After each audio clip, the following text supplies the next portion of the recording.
Hey guys, welcome to my YouTube channel. मैं हूं आकाश और दोस्तों स्वागत है आपका एक और वीडियो में। तो फ्रेंड्स, इस वीडियो में हम बात करने वाले हैं कि मलेशिया का ट्रांजिट वीज़ा आपको कैसे मिल सकता है।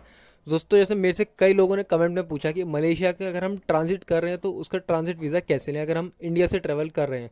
दोस्तों, ये ट्रांजिट वीज़ा का मैं समझाने के लिए कि इंडियन सिटीजन को कैसे मिलता है, इसको मैंने 3 केसेस डिवाइड करे हैं जिससे कि आपको समझने में आसानी होगी।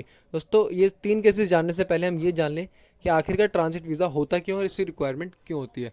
तो दोस्तों, ट्रांजिट वीज़ा का मतलब ये होता है कि फॉर एग्जांपल कि आपकी फ़्लाइट यहाँ से ऑस्ट्रेलिया की है और आपको डायरेक्ट फ़्लाइट की टिकट्स मान लीजिए 1 लाख के पड़ते हैं और वाया आप अगर आप किसी कंट्री के थ्रू जाते हैं, किसी थर्ड कंट्री के थ्रू जाते हैं और आपको फ़्लाइट्स में कुछ पैसा बचता है, तो आप ये प्रेफर करते हैं कि आप ये थर्ड कंट्री की टिकट्स ले लें। तो आप मान लीजिए वाया मलेशिया जा रहे हैं ऑस्ट्रेलिया, तो ये आप मलेशिया में अब जा रहे हैं तो इसके लिए भी तो वीज़ा चाहिए। आपने ऑस्ट्रेलिया का वीज़ा लिया, उससे इनफ नहीं होता, तो आपको मलेशिया का ट्रांजिट वीज़ा मिलता है इस केस में। तो दोस्तों, ये होता है ट्रांजिट वीज़ा। अगर आप मलेशिया के थ्रू किसी कंट्री में ट्रैवल कर रहे हैं तब आपको मलेशिया का ट्रांजिट वीज़ा रिक्वायर्ड होता है।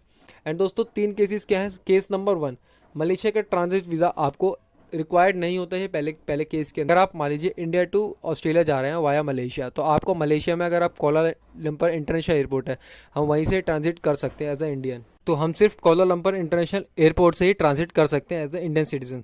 अगर आप उस कोलालंपुर इंटरनेशनल एयरपोर्ट को लीव नहीं करते हैं, आप एयरपोर्ट के प्रीमिसेस में ही रहते हैं, तब आपको ट्रांजिट वीज़ा की कोई रिक्वायरमेंट नहीं होती अपने नेक्स्ट फ्लाइट होने तक। अगर आप एयरपोर्ट प्रीमिसेस में, तब तो there will be no requirement for transit visa for Indian citizens.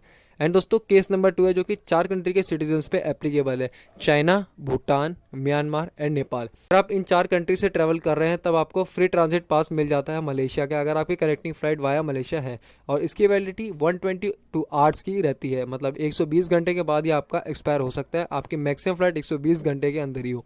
और इसके अंदर जो सबसे मेन कंडीशन ये है कि आप सिर्फ कोलालंपुर इंटरनेशनल एयरपोर्ट से ही ट्रांजिट कर रहे हो और आपने जो अपनी ऑनवर्ड फ्लाइट की टिकट बुक करी हुई है वो आपने सिर्फ 2 ही एयरलाइन से बुक कर सकते हो, या एयर एशिया से बुक कर सकते हो, या सिर्फ आप मलेशियन एयरलाइन से बुक कर सकते हो। अदरवाइज अगर आपने इन 2 एयरलाइंस के अलावा किसी और एक कंट्री या किसी भी एयरलाइन से बुक किया है तब आपको मलेशिया का फ्री ट्रांजिट पास नहीं मिलेगा if you are travelling from these 4 countries, the name Bhutan, China, Myanmar and Nepal.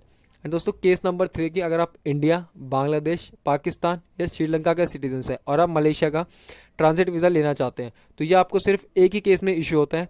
वो ये है कि आपके पास रेजिडेंस परमिट होना चाहिए 7 कंट्रीज़ का, जिनका नाम है Australia, China, Japan, New Zealand, south Korea, Taiwan and United states of America, short में यूएसए। अगर आपके पास इन सारों में से किसी एक कंट्री का रेजिडेंट परमिट है तभी आप मलेशिया का ट्रांजिट वीज़ा अवेल कर पाएंगे। एंड दोस्तों, इसके अंदर एक कंडीशन ये है कि जो मेन कंडीशन है कि अगर आपके रेजिडेंट परमिट है तो आपको ट्रांजिट का आप एलिजिबल तो होंगे, लेकिन आपका जो अराइवल और डिपार्चर होगा वो भी इन्हीं 7 कंट्रीज़ में से किसी एक में से होना चाहिए। फॉर एग्जांपल, अगर आप साउथ कोरिया से ऑस्ट्रेलिया जा रहे हैं, आप इंडियन सिटीजन हैं, तो आपके पास साउथ कोरिया का रेजिडेंस परमिट आपके पास साउथ कोरिया का रेजिडेंट परमिट होगा।